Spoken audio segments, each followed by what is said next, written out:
Hello everyone and welcome to our Tech Tuesday tutorials number 114. Today we tell you all you need to know about offline access in Google Drive. With more of us working online on various devices and with unreliable internet access, I've been asked by several people to talk about this particular topic.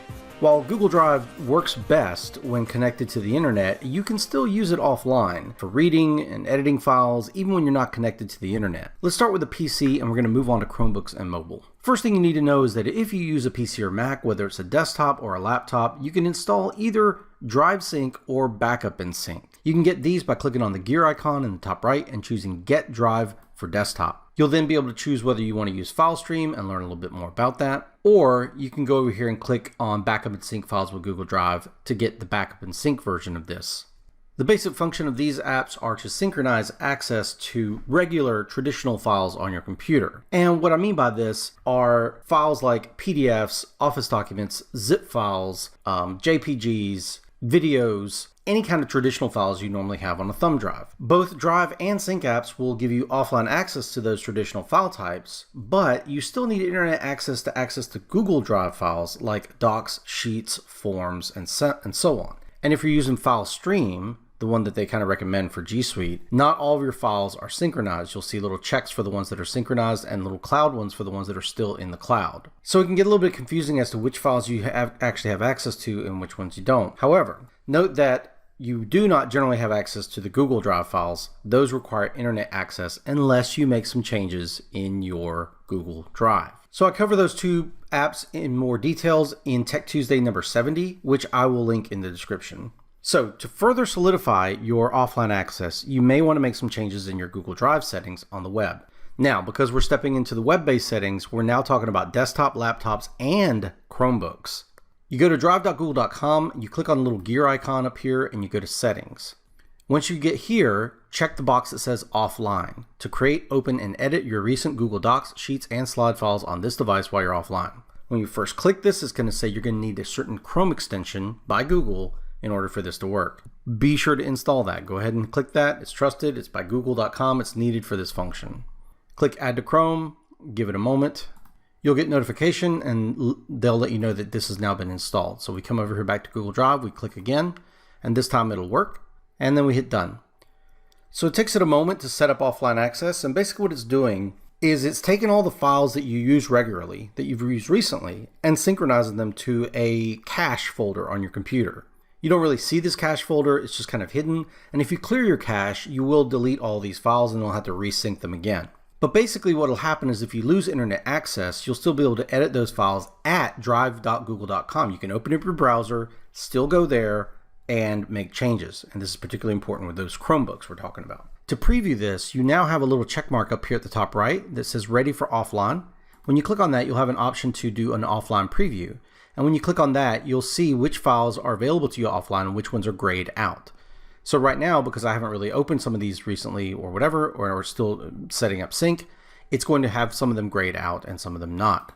If I wanted to be sure that a file was available offline, I could right click on a Google file and choose Make Available Offline. Check that box there and you'll see a little check mark there saying that no matter what, this file will be available offline, even if I haven't used it in a while. Now, you can't do that with PDFs or other non-Google files. That's really what your backup and sync and everything else is for. A combination of your most recently used files plus explicit files that you want to have access to will ensure that no matter what, if you're disconnected from the internet, you're always going to have access. Now, keep in mind, these files are stored in your cache for that particular machine. This is why they tell you it's not recommended on public or shared computers, because if you put this on a shared computer and you go use a different computer, those files are not available offline on the second computer. If you share Chromebooks with people and you get a different Chromebook every day, like you're a student, that's not going to apply as well, right? This is another reason why a lot of schools will assign a Chromebook to a student.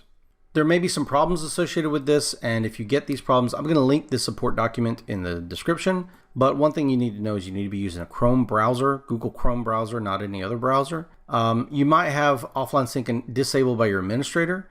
You may want to talk to them if that's the case, or you may not be able to install the add-on that's required for that, in which case they may need to whitelist that add-on for you.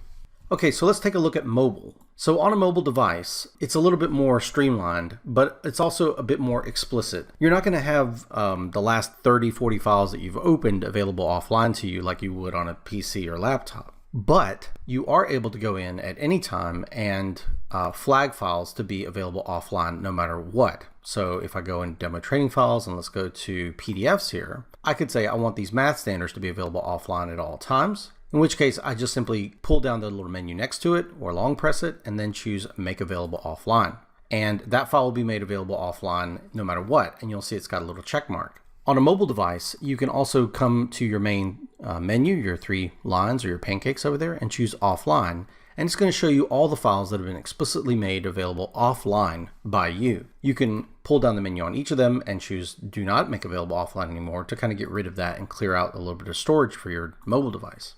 So this does work with PDFs or any other kind of file, and it lets you basically choose files on a one-to-one basis. Note that you cannot make entire folders available offline in one go. You're going to have to go into each of those files and make them available offline. I think it's important for teachers and students to get out there and make sure that they make certain things available offline, because it's just inevitable that you will lose internet access at some point, and it's really important that you continue to do your work and trust that working in the cloud is not 100% reliant on internet access. So I hope you all enjoyed this video, and I hope you found it useful. And if you did, go ahead and hit that like button. Heck, why not support us and click that subscribe button. Click on the bell icon to receive email notifications. Leave a comment or idea for a Tech Tuesday video below. Share this video with your friends, and we'll see you guys in the next video. Bye-bye.